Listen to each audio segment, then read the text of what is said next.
to Mental Health Bar. Thank you very much for joining us this week. And joining me on Mental Health Bar this week is my good friend Tom Glibbery.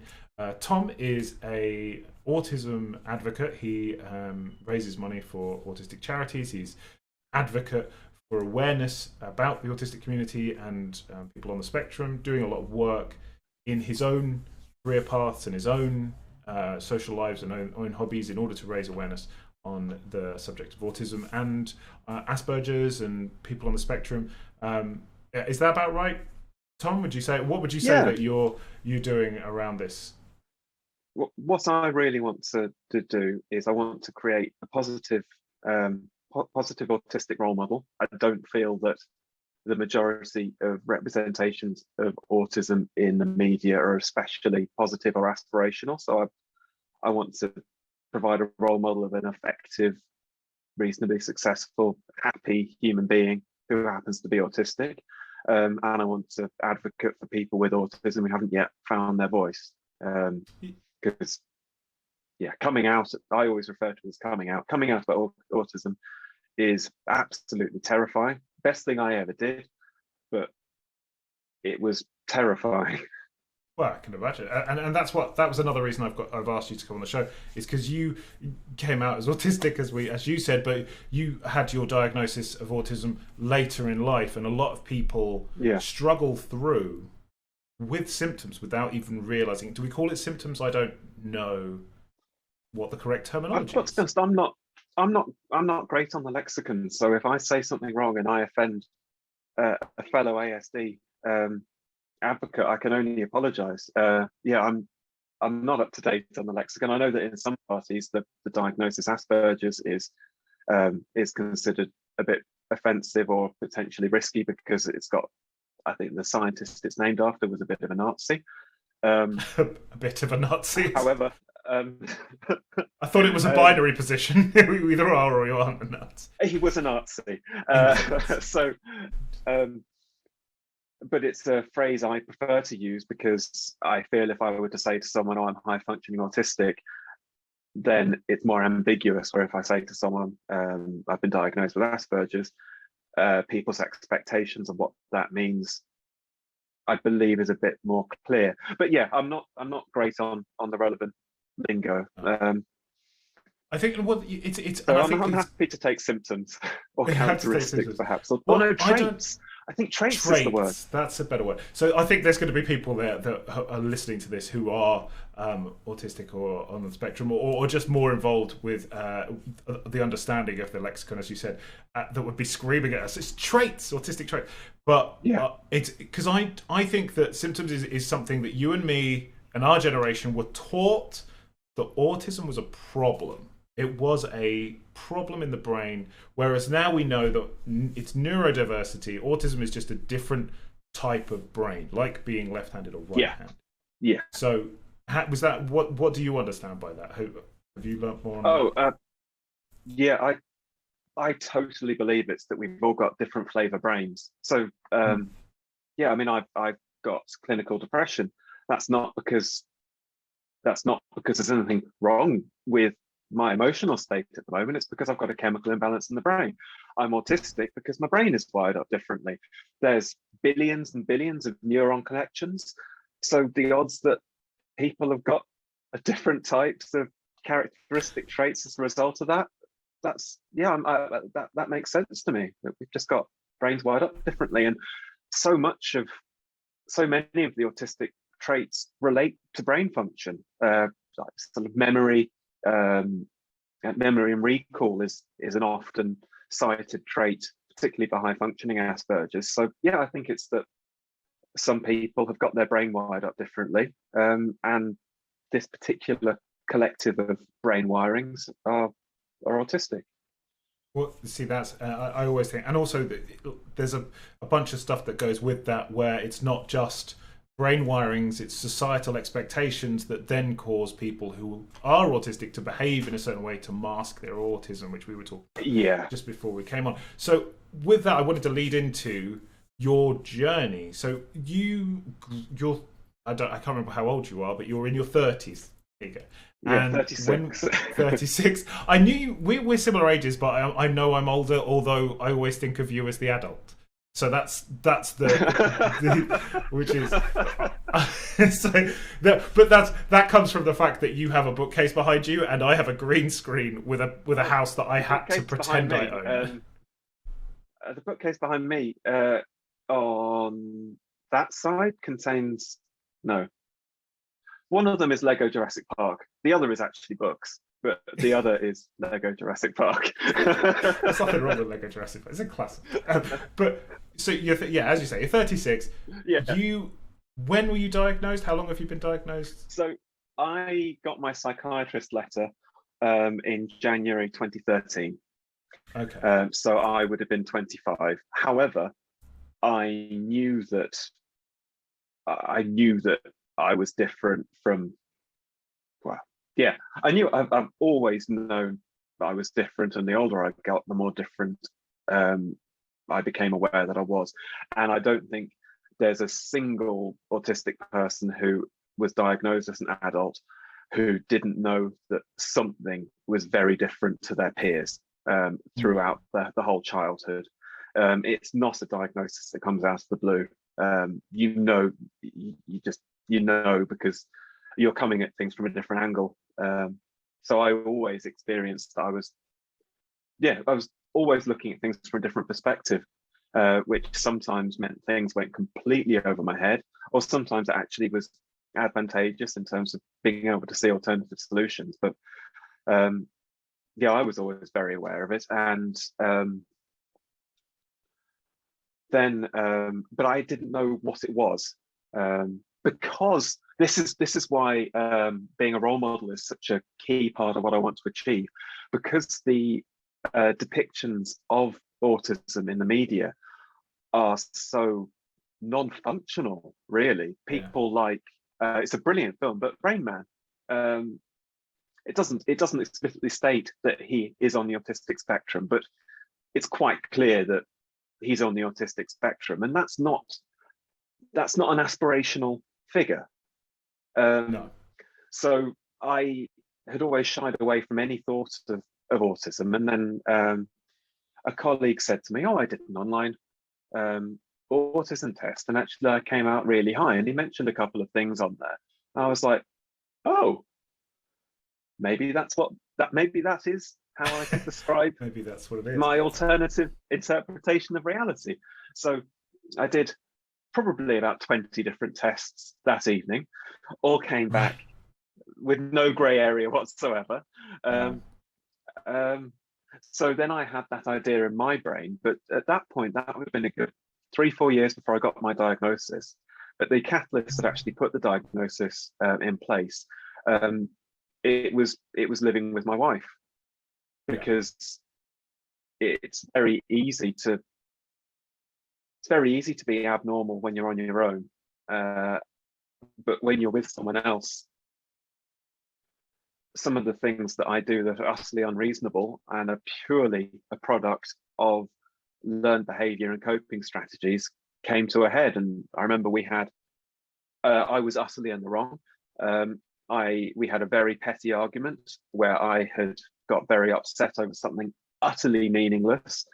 And at that point I had to say, look, I think it's because I'm autistic. So yeah, I was 25 and went and got the piece of paper, and at that point it was just I'm so pleased I got the piece of paper.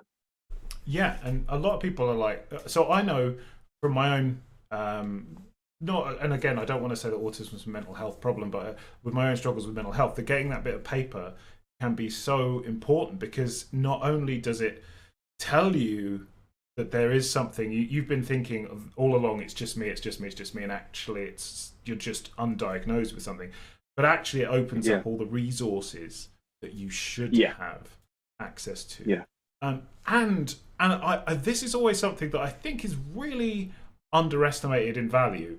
It gives you a community to relate to, finally, rather than feeling like you're on the periphery of something. So when I was told I was bipolar, I was like, now there's these other people I can go and find who will talk to me and tell me that what I'm feeling is normal, rather than assuming that I'm wrong all the time.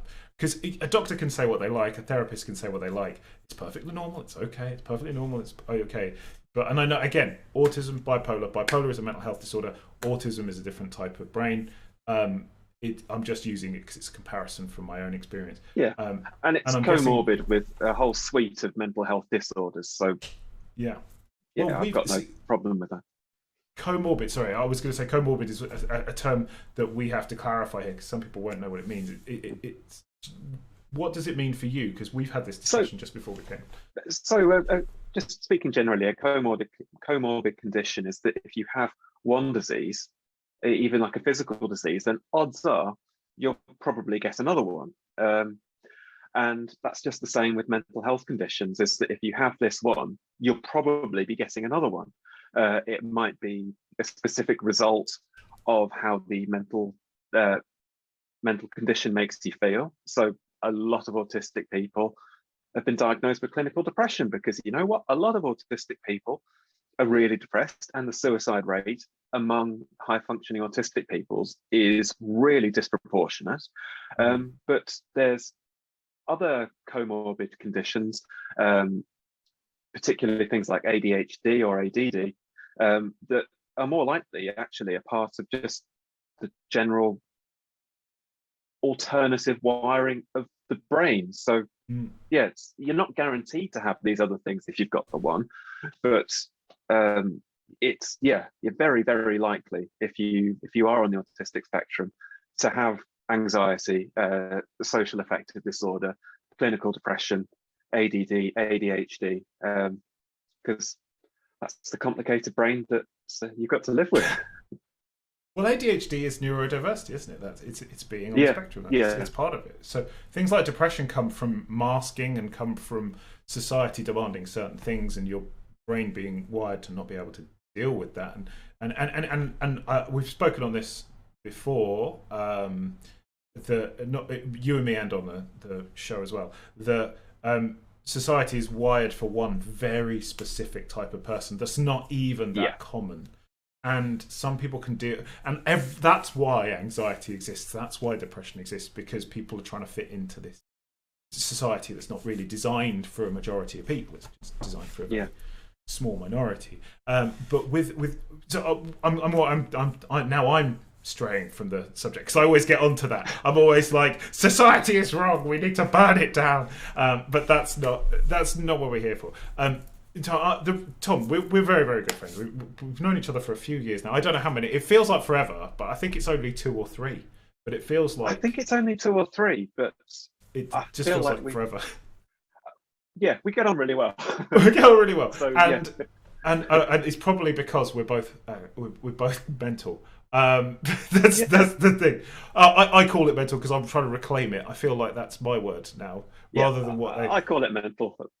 Yeah, it's just easier. I think some people who watch and listen to this might take offence at that, but at the same time, I get to call it what I want. I get to call my thing. Yeah. What do you call your thing? What do you call your... Oh, I say I'm a bit mental. Here's my sertrally. I refer to them in my house as my anti-mental pills. Anti-mental pills. Yeah, I say I'm a bit mental. But and growing up, so that's why I'm asking about that. Is growing up, was that something that was taken away from you? Like, were you bullied about it at school, and it was a big problem? Or so that's a really complicated one. So, without going into too much detail, my mother is in dire need of mental health intervention, and I grew up in a household where mental illness was an absolute red flag. I remember one time she'd made friends with someone. We were seeing them a lot, and then I remember she went to this lady's bathroom, saw that she had a bottle of lithium tablets. We left the house immediately and never spoke to her again, because this lady was mentally unwell, so we couldn't associate with her. So So yeah, so Yeah. I grew up very much. Mental illness is, you're a pariah if you are mentally ill. So Yeah. it was a bit of a paradigm shift for me when I moved out of that environment and got to learn a bit more about humanity, and then started to think about that normal people have mental illness, and that it doesn't automatically make you a pariah. Um, No. so yeah, that was quite a transition. But certainly with school, um, oh, school was difficult. Um, I think I yeah. Um, I think that there can be very few people on the autistic spectrum who go through school without a diagnosis who can have too many happy memories of school. School Yeah. is about conformity. School is about learning how to be like your peers. Everything is about peer emulation, fitting in, collective. You all sharing the same goals, sharing same behavior traits, and it doesn't work. You can try to mirror as much as possible, but certainly mirroring is a shielding technique that I used a lot, but I was very poor at deciding who to mirror. Um, Right. I'd pick lowest common denominator people to mirror because I would hope I wouldn't get rejected by them. So whilst I would always, my behaviour was very good because it had to be, because that was the rule. Um, I was often friends with people who weren't positive influences at all because I chose mirroring. And other occasions, obviously, I chose isolation as the technique, which, whilst I got a lot of reading done and it was very peaceful, when society spots you again, that's tough. So yeah, it wasn't really, yeah, and yeah, school could have been a lot. I Cool, was going school to could have been say. a lot better. I would love to be in a learning environment, just not with the other people. Yeah, you'd like to, but I think that's a big sign of autism, isn't it? Is hyperfixation on things to the point of wanting to learn certain things, but then with people around you, you get overwhelmed, right? As well, that's Yeah, part of it massively. And yeah, yeah, and I was going to say, I know from our conversations that you will become very interested in stuff, and then you'll go, right, well, that's all I'm going to think about for ages, and get it. yeah. Yeah, and it'll become, but which you can't do in school. They don't like that. They don't No, it like that doesn't. in school. It doesn't really work Uh, like that. It's no. Well, that's what I'm trying to get at is that there's going to be people who are listening who are like, oh, light bulbs are going to be going on. They're going to be like, that's what it was like for me.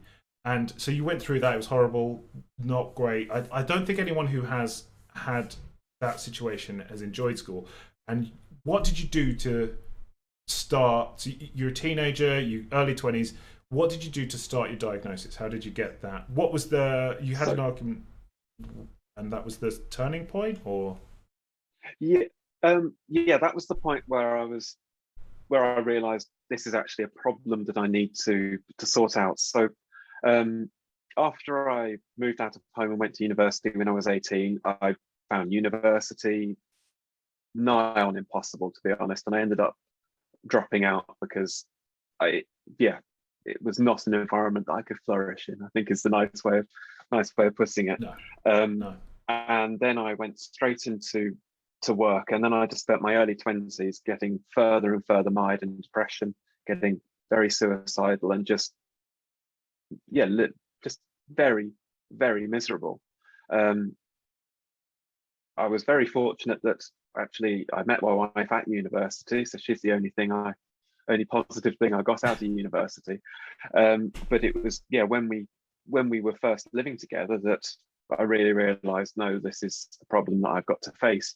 So at the time, fortunately, in the 12 years since, 11 years since, um, the NHS has changed a little bit.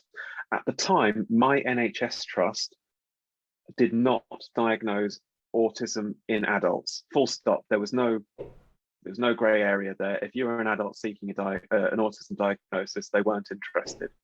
At the time, however, I had a very sensible job at an insurance company, and one of the benefits I had was Bupa. It was an exceptionally good Bupa policy, so I was able to get a referral to a psychiatrist. Saw the psychiatrist, had an assessment, and it was very, very straightforward because it was textbook.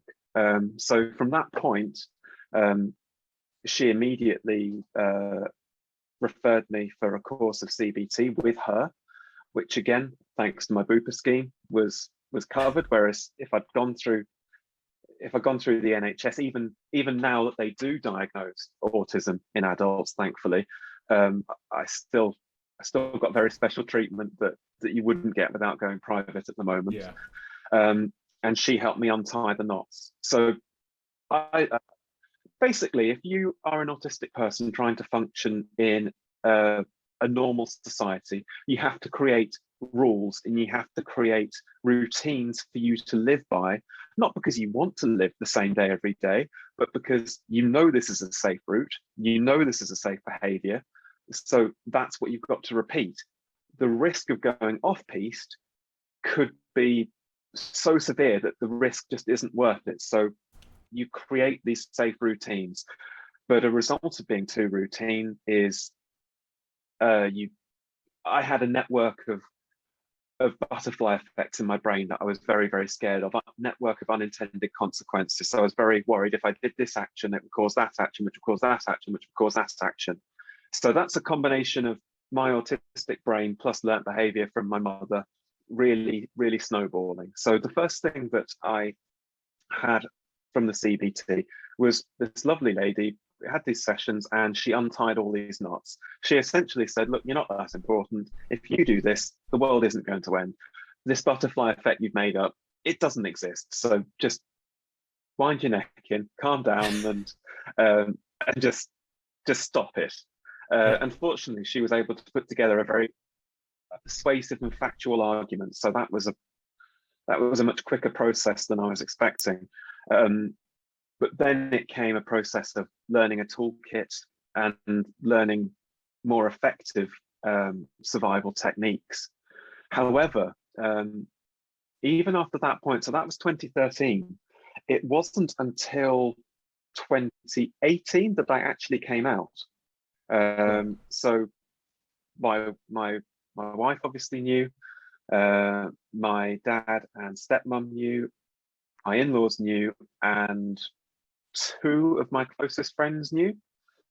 And then in 2018, I just came out and told all and sundry. And actually, that was the most positive, healthy, constructive step I could ever have taken. And whenever I'm speaking with a newly diagnosed adult or basically someone who can't handle it, the first thing I say is tell people, tell people, tell people, tell people, because you haven't got to hide then. And what you'll find in 95% of cases is that they say, oh, really? That's interesting. And then carry on the conversation like nothing ever happened. But you haven't got this great big secret lurking over your shoulder, worried that they're going to think you're a weirdo and leave you. I think nowadays it's a bit easier for people as well because there's a bit more information out there. As you say, a lot of people's only experience of autism was Rain Man. When they're like, well, you're not, that's the bit, that's, to clarify that point, that is, first of all, it's not an accurate depiction of autism, but also... No, it's not. Autism isn't one thing. That's another thing that people don't realise. It's something that depressed people and bipolar people struggle with as well, because people want you to be a wreck. They say, you are autistic, you can't be, you are functioning, you know?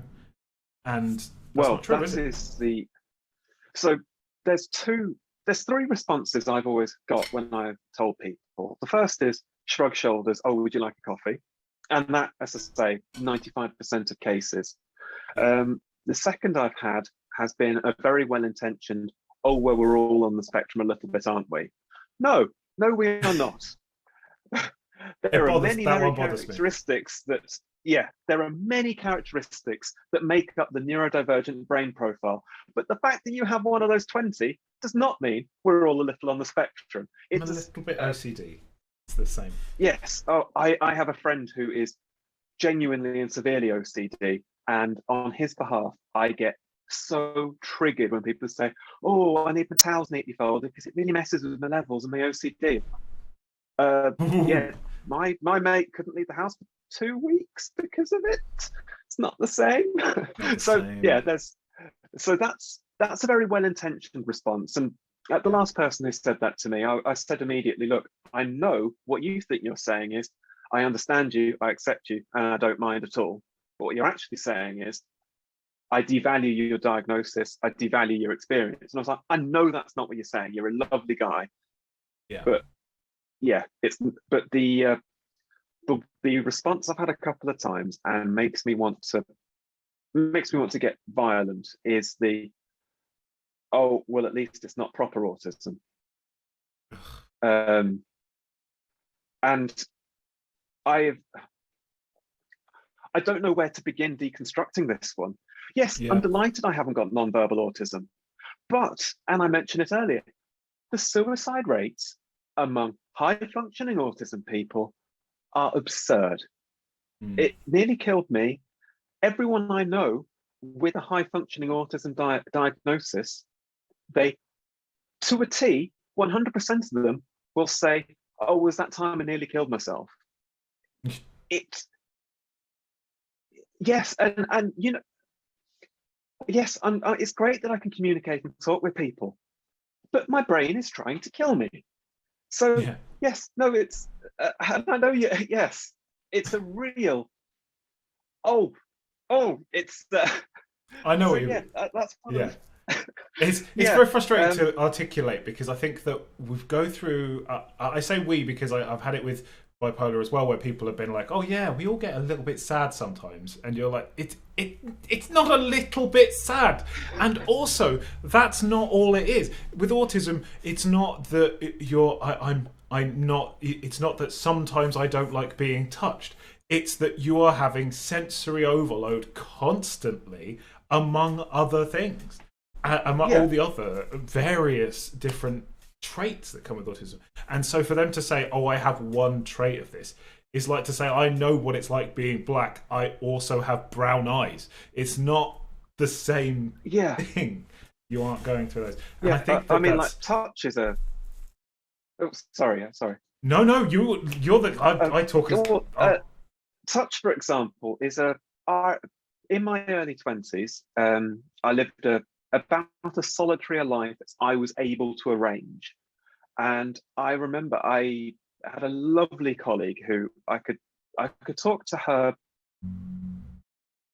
To be honest, I think if it wasn't for her, I would have killed myself. I think that right. the thoughts and attempts I had, I think she was the the grain of sand tipping the balance just the other way. So she No, was she was that's nice. really, really, and this was before my diagnosis, but when I was in a very, very difficult place, as most people who are autistic or are on the spectrum and haven't got the diagnosis. But I remember once she touched me on the arm, just a gentle touch like that. It was supportive, it was friendly, and I could still feel that touch a week afterwards Right. because Jeez. it was alien, it was weird, and because yeah, it, it, it was a real, because it was such a sensory overload. Um, yeah, it's just it's an odd one, but it's No, it's it's not an odd so one. much more than, oh, I don't like certain textures. Like, again, as a kid, some of the worst nightmares that I had, like literally writhing in bed screaming, were nightmares about textures. And I wouldn't So even know how to process that. no, Like and I people say, "Oh, well, don't like the texture of Velcro or something." Oh, okay. Have you ever lain in bed screaming because you had a nightmare about a texture? well, So I mean, that's exactly. not. You can't be saying I'm a little bit of this when you can't even get close to that. Especially when, as you say, your brain's trying to kill you, you were depressed and suicidal, and they would never even get close to that. And so right, okay, so let's shine.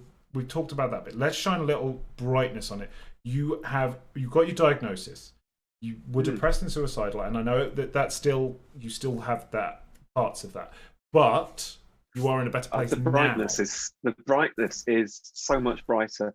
I hand on heart say that my best feature, my best skill set, the best parts of me come from my autism, because I accept it now. Yeah. I now work for a business that understands that I have different things to offer. I'm not in the right role at the moment, but I'm in a business that understands it. I've got a wife who understands. I've got friends who understands. And all the things that were previously making life impossible, I've got the people around me to mean that those aren't issues. So now I get to enjoy having really intense interests. I get to enjoy getting excited about sharing information.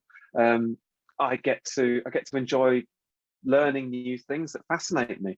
I get the benefits of having a great memory when I need to. I can design things in my head. So I've got a few DIY projects going on. I won't put anything down on paper. I'll have drawn them, built them all in my head. I'll have worked out where the stress weighting is going, worked out all the drill connections, and then I can just get on and build it, because I've built it 10 times over in my head, and I know where the problems are.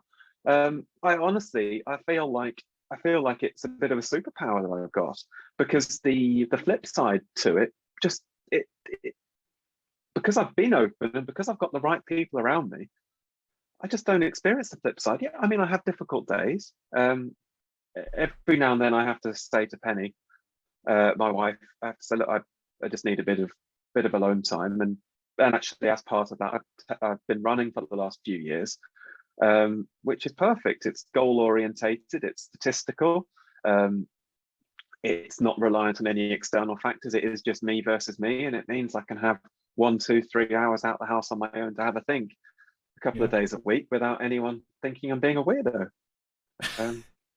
But you run a lot. What have you done? Like, yeah, how many marathons have you run now that I know of? 7. 7 plus. But I know actually, that you've been doing. It's more than that, though, isn't it? It's 7 real, like 7 official ones, and then how many have you run over this lockdown? Oh, I've done. I did a few, but it's 7 including the virtual ones. So I've done 4 in-person ones, and then I did a charity one that I created for Stonewall, to raise a bit of money for them, because it's a ridiculously important charity. Yeah. And I did the virtual London Marathon because I just thought it'd be good fun, and then I went out on the training run and accidentally ran a marathon as well.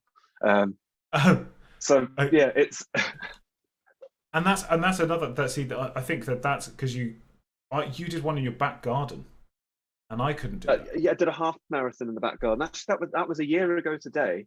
It was that was a 1,150 laps in the back garden. And actually that brings me on to 2 more of the things that, in all honesty, are benefits from autism. One is the ability to focus, but also it's fantastic for ignoring pain. It really is. Autistic people are almost universally have higher pain thresholds and can essentially shut off, not to a superhuman extent. I don't want to claim that I'm like an X-Men or something, but if I'm on a run and something starts hurting, I can just ignore it and carry on. I mean, we've spoken before about my lack of medical self-care, because I've ignored major symptoms and just carried on because it hasn't been convenient. Yeah, blindness, for example, and and actually ignoring major medical symptoms is a fairly typical trait on the autistic spectrum. If you're at home listening to this and you've suddenly gone blind, get to the hospital. Tom ignored it. Yeah. How long was it before you went to the doctors? Well, it's happened twice. The first time I didn't even mention it to anyone for a day, and then the second time, if it hadn't been for my wife, I probably wouldn't have gone to the doctor then either. Um, But you said this is a universal. I'm going to sneeze. I apologise. This is a universal trait. it's a fairly common trait from people on the autistic spectrum that they will ignore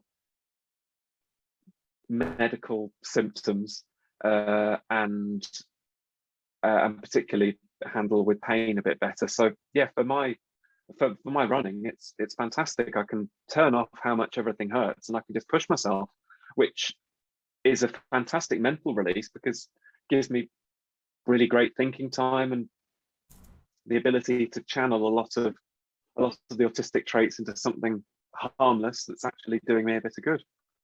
I didn't know. See, And it gives me a lot of data to count. I didn't know. I didn't know that was just one of the traits.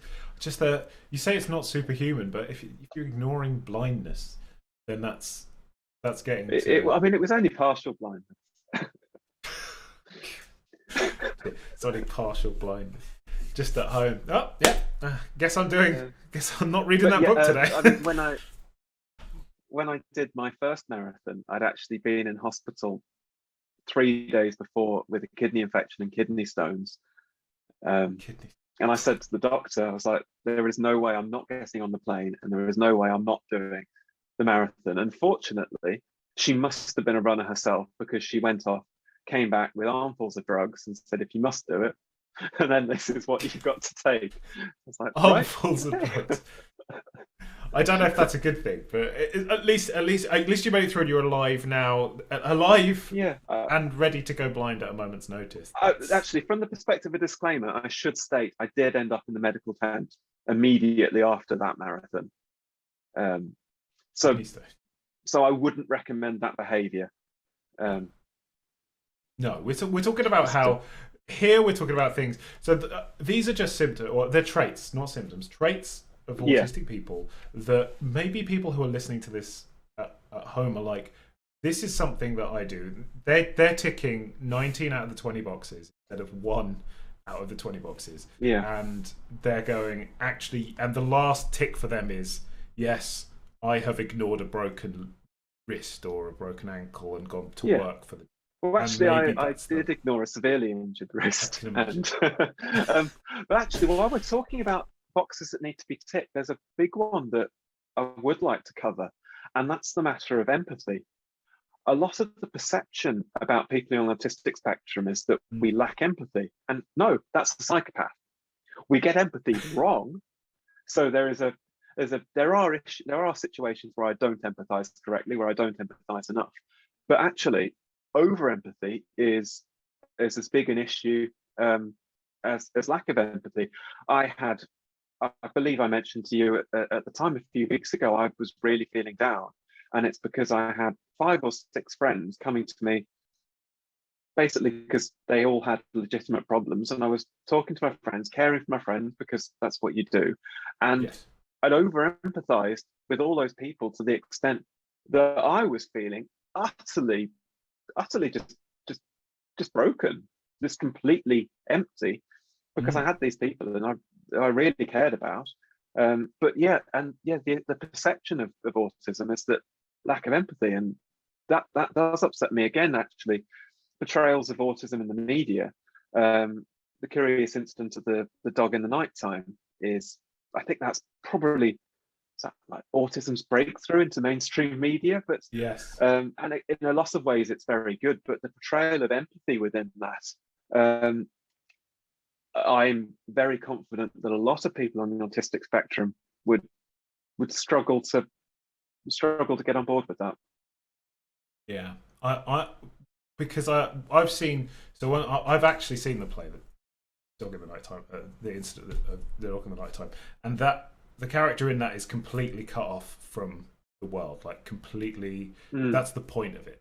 And you are a very empathetic person, and actually most people who I've met on the autistic spectrum have been exceedingly empathetic or exceedingly sympathetic, where I think almost it's got to the point where you're overcompensating for fear of coming across as under empathetic. Maybe that's part of it, where the portrayal of it is this one thing, and you're like, no, well, so you try a little bit harder to come across to experience it, to the point where that masking behavior is internalized, like we said earlier, and then you're suddenly feeling all of it. You know? Could that be part of it? Potentially.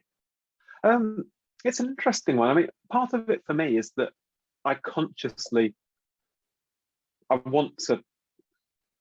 This is going to sound really big-headed, but I want to try and help people. I want to try and, wherever possible, make the world a better place. And I believe I can do that by talking to people. A lot of people, a lot of neurodivergent people will have an issue with oversharing. And sort of a verbal diarrhea thing, where once we start talking, as you will have noticed in numerous conversations, it just sort of keeps spilling out, and often there's no filter as to where the spill should end. And I've certainly said things to you that reasonably shouldn't have not that they're offensive, but just that it's TMI. And No, I see. That's why I think we get on, is because I overshare, you overshare. In the middle, there's one of our other friends that are like, right, I guess it's time to go then. And there's I mean, when it's between ourselves, I like to call it honesty. But yeah, oversharing is probably the more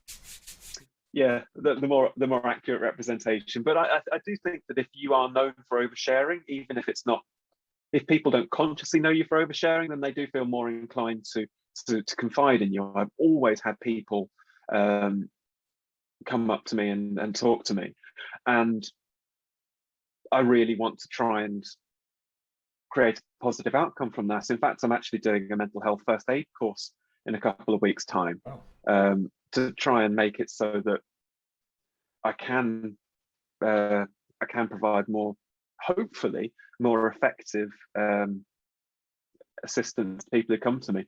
But actually, consciously, part of that is to help me manage it better personally when I do have people come to me. And I believe that typically a lot of the people who do the mental health first aider courses are already acting as an ad hoc mental health first aider and are doing the course to learn how to better manage it themselves. I think that is a massive trait of people who have gone through things. So be it autism, be it mental health problem, they always you just learn compassion. Yes, yeah. We were talking about it before we came on to here, about when you go to therapy and you have become an expert in the therapy because you've been going for so long. I often meet a therapist and I'm like, well, I've been in therapy longer than you were trained, so and you get, so when you get the opportunity to help someone, like you say with mental health first aid, you are already pretty much up to trauma surgeon. I feel like if I had to bodge along pretending to be a counsellor for a week, I feel like I could do a fairly compelling impression, because I've been seeing various counsellors probably since I was about 13 or 14. But it's actually, it's, you were saying about once you start to learn the ways, all the counsellors and therapists I've seen prior to now have been very cuddly, very loving, very nice, which isn't effective whatsoever. No. And the current one, who has been an absolute miracle worker, is really no nonsense. And when she thinks I'm giving her a scripted answer or the correct answer that she wants to hear, or just basically wasting her time in any way, she'll call me up on it straight away, which is fantastic. In fact, I think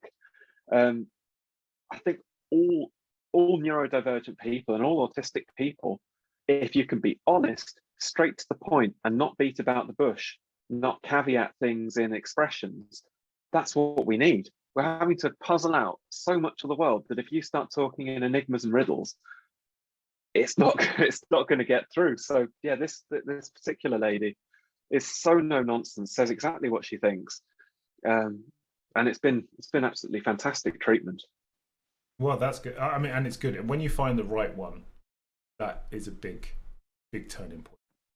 It only takes one as well. It only takes the one right one who says the right things and the right. Mine was one called Emma who said, "You got to think of it like brain flu," and that was, I remember that being because again, bipolar, it's not the same. She was like, the way you're feeling, whatever it is temporary. Be you up, be you down. It's flu. You're going to get through it. A week from now, you're not going to be that person. You don't think, oh, I've got a blocked nose. That's me forever. And after 15 years of everyone saying, fill in this questionnaire. Oh, you got the wrong answers. That means you go on the pills. That you get to the point where you meet someone who actually wants to deal with it. It helps. So obviously we've been talking for a while now. What I would say, there's two things I want to cover with you. If someone's listening to us and watching this and they suspect that they have autistic traits, what would you suggest they do? Is there a place where you'd suggest they should go? Confirm that. Okay. So first off, I'm always happy to have people get in touch with me. I believe you'd be putting on my Instagram handle somewhere in this. So I'm always happy for people to speak to me. I think it's really, really important. If you don't want to speak to me, that's perfectly reasonable. So the main resources are the National Autistic Society. They're a fantastic organisation, and a fair chunk of my marathons have been raising money to support them. And thankfully, actually, your GP is now able to offer a lot more support. It will be slow, but it exists. And obviously, you've got your staples of the Samaritans. There's Mind. If you're having a mental health crisis, call Samaritans, call Mind, call someone immediately, and there are a lot of places where you can do that. If it's not an emergency, good. You got me, National Autistic Society, and your GP that you can speak to. See, those are great suggestions. And if you had, the last thing is, if you've got one message that you would give to someone who was concerned and in a similar situation to your younger self before you had the diagnosis, what would it be? If you had something that you could just say that might make them feel a bit better about the journey ahead.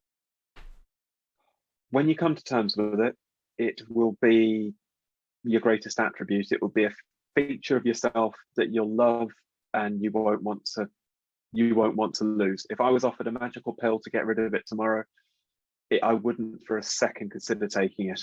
I'm 36. It's taken me a very long time to come to terms with it. It's taken a lot of love and support from some fantastic people. But yeah, you will get there. Please don't kill yourself. I know that life is utterly exhausting, utterly draining, and you're sick of constantly failing to meet expectations and constantly failing to fit in with social work, professional expectations. But hold on, come to terms with it, speak to people, and it will become a real asset. See, that's a good message. I think no one fits in is a good one. Everyone is. Yeah. You don't try to. Yeah.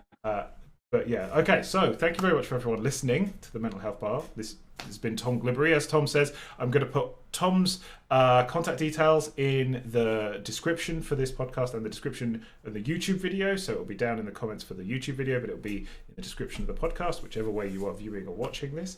We'll be back next week. But thank you very much, Tom, for coming on and enlightening us about your journey for your autism diagnosis. I hope you've had a lovely time here. Nice. It's been really good. It's great to be able to share the positivity, and I know it was necessary to spend more time on the challenges than the positivity, but it's great to be able to end on such a positive note. Yeah, we need to. I really hope you to show the journey. You've got to show the journey. Yeah, exactly. Yeah. But thank you very much, Tom, and we'll see you all next week. Bye, everyone.